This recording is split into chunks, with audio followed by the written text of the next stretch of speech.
Today is Wednesday, March 26. I am Mervin Hanley. Good morning. Today's programming is powered by Carl & Sons Unique Bakery on the island of St. Martin, with 3 locations on that island, in Cold Bay at the St. Martin's Medical Center and on the Puntville. If this is your first time here with us visiting this YouTube's channel, we always ask our first-time viewers and listeners to please subscribe to our channel. Ladies and gentlemen, we have some news for you this morning, so let's get right to it. We begin this morning with news out of St. Vincent and the Grenadines. Prime Minister Ralph Gonsalves and leader of the Unity Labour Party expressed his expectation that the electorate will grant his government a 6th term in office, stating he would be surprised if they do not. At 78 years old, Gonsalves is the longest-serving prime minister since the country gained independence in 1979. He also holds the distinction of being the longest-serving leader in the Western Hemisphere. In an interview on WeFM Sunday program, he stated, "I would be surprised if we didn't win a 6th term because we deserve it, and the country deserves it," according to the St. Vincent Times.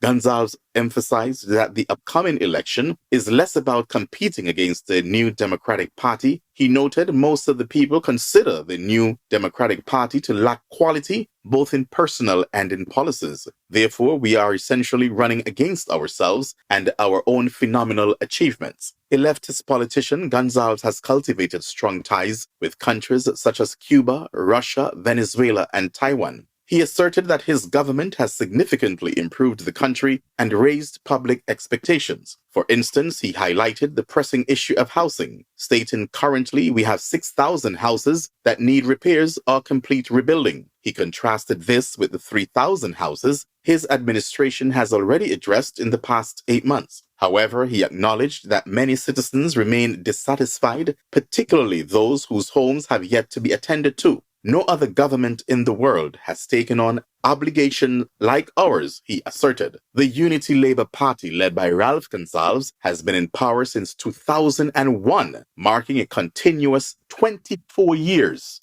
office. St. Martin was left in shock yesterday about the sudden passing of temporary manager, special representative of utilities company GEBE, Troy Washington. According to the Daily Herald, no official statement has been released regarding his passing. The Daily Herald understands that Washington left the island on Monday to attend the National Job Fair in the Netherlands to recruit local students to return to St. Martin and work at the utilities company. The National Career Fair is set for March 28th and 29th in Amsterdam. While details remain unclear, unconfirmed reports suggest that Washington was found unresponsive on an aircraft, and his body is said to be in Paris currently. Washington's tenure at GEBE began during a time of considerable upheaval. He was appointed as temp manager in September 2022, and his leadership was critical in guiding the company through challenging times. He was also confirmed candidate to take up the chief executive officer's post at the company. Apart from addressing the challenges at the company, Washington had a positive impact on GEBE by bringing workers together. He was said to have fought on several occasions for the benefit of the employees and was well accepted within the company. Washington was highly qualified. He held a master's degrees in finance and business administration and a bachelor's degree in chemical engineering. His extensive background in finance and management, coupled with a wealth of certifications in auditing, financial management, risk management, and more, made him an invaluable asset to GEBE and the broader St. Martin community. Before his role at GEBE, Washington worked with Princess Juliana International Airport Operating Company, where he played a pivotal role in successfully raising $90 million for the company's capital program. His experience also included serving on the Corporate Governance Task Force, the cabinet of the Minister of Tourism, Economic Affairs, Transport, Telecommunications (TIAT), the St. Martin Ministry of Finance, the Central Bank of Curaçao and St. Martin, the RBC Royal Bank within the Caribbean, and astute management. Washington's expertise in data analysis, audits, compliance, funding, corporate governance, risk management, including insurance, and policy advisory services helped numerous institutions achieve financial success. His strategic approach and commitment to maximizing profits and ensuring long-term sustainability have left a lasting impact on the financial sector, both locally and internationally. The Daily Herald continued by saying the loss of Troy Washington will undoubtedly leave a significant void in St. Martin's professional and business communities. And I can see that this has been real shocking news for the The people of St. Maarten, especially the staff at GEBE, and on behalf of us here at THG Network, we wish the people of St. Maarten and the company of GEBE our deepest condolences. We continue with news out of Trinidad and Tobago. Prime Minister Stuart Young has told commercial bank leaders and the central bank governor, Dr. Alvin Hillier, that he wants to address how the small man can easier access foreign exchange. In a meeting at the office of the Prime Minister yesterday, Young also raised the issue of increasing bank fees. Let's give a listen to Prime Minister Young. Exchange supply to Trinidad and Tobago has declined, and that is the immediate issue that has caused persons to have difficulty in getting supply of foreign exchange, meaning individuals, businesses, etc.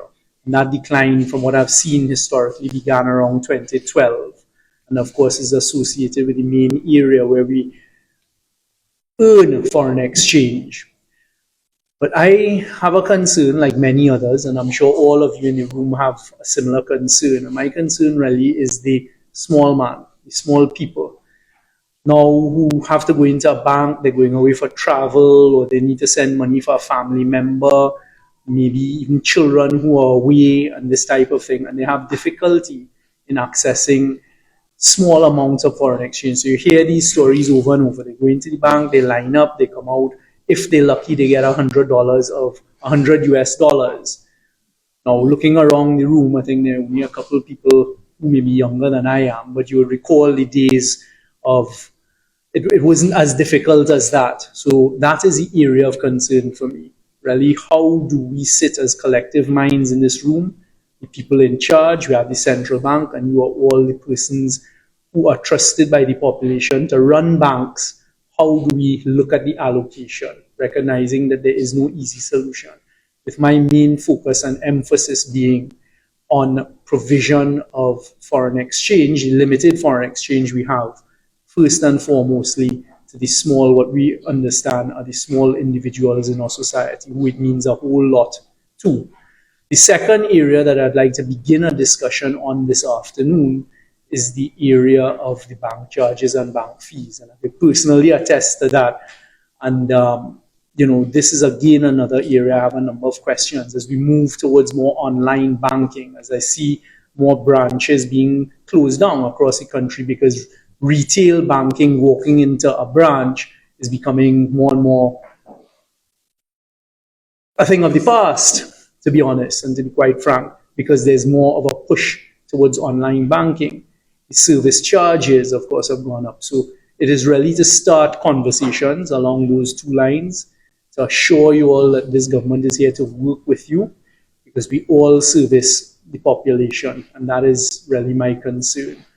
So at this stage, I'd like to thank you all the members of the media for coming this afternoon, and you will allow us now to get into the discussions. That was Prime Minister Young of Trinidad and Tobago.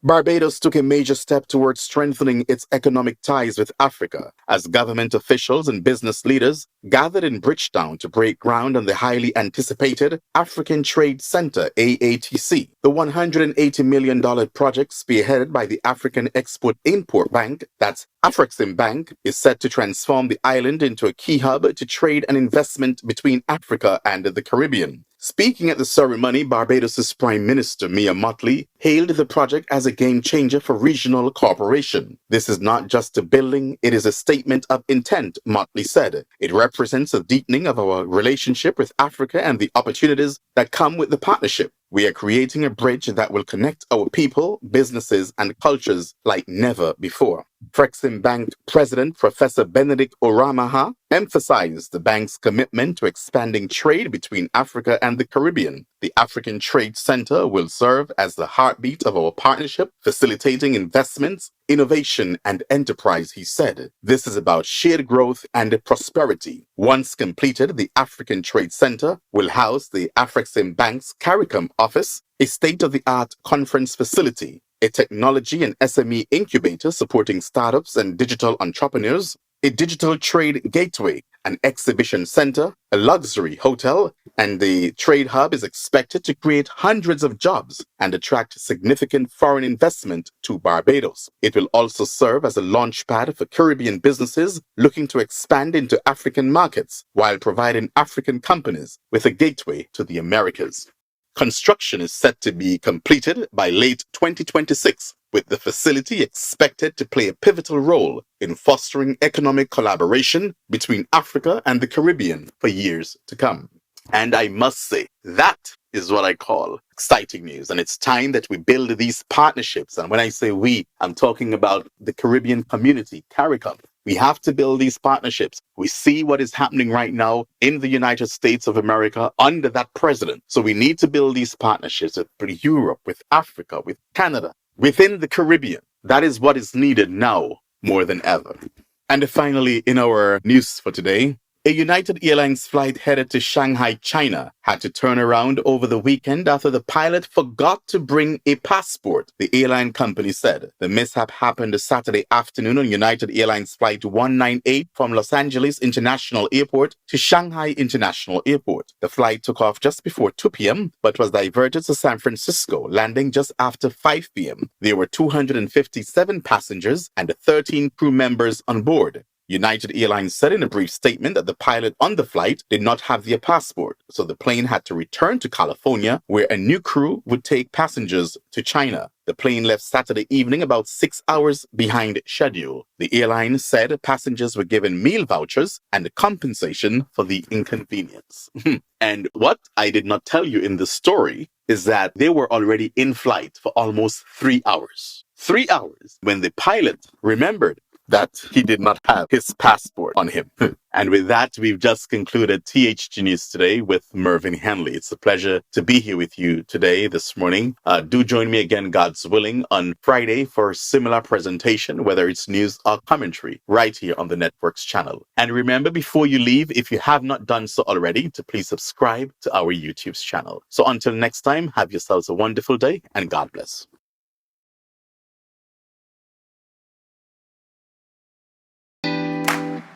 Sons have been serving the people of St. Maarten for over 40 years, and the food and service get better and better. From early morning, customers flock to the bakery for their favorite sandwiches, cakes, pastries, you name it. First thing at mornings and last thing at afternoons, folks rush to Sons for simply the best. There are 2 locations, Colbay and on the Punfill. In Colbay, the opening hours are Monday to Friday from 6 a.m. to 6 p.m. On Saturdays, 6 a.m. to 5 p.m. And on Sundays, 6:30 a.m. to 10:30 a.m. and 2 p.m. to 5 p.m. Opening hours on the Punfill, Monday to Friday, 6:30 a.m. to 6 p.m. Saturday and Sunday, 6:30 a.m. to 1 p.m. We also cater for weddings, parties, special events, whatever the occasion. It's Sons. Our staff, we are always happy to serve you. Call us today, the Colbay location, 721-544-2462. That's 721-544-2462. Or in Phillipsburg, 721-543-1059. That's 721-543-1059. It's Sons Bakery. We are here to serve you.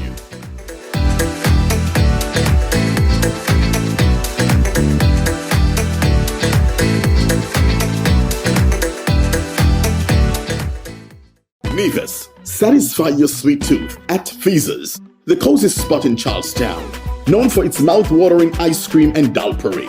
We are open Monday to Saturday, 8 a.m. to 5 p.m. Come in and sample our patties, sandwiches, air-fried wings with fries, hot dogs, rotis, and now our famous smoothies, in all flavors of course. And don't forget to try the famous bus-up shut and saltfish. It's Feaser's, located at the entrance to the Cotton Gillery Mall in Charlestown, Nevis. They're also available by phone, so place your order by calling 1-869-665-2458. Don't ask about the rest, just try the best.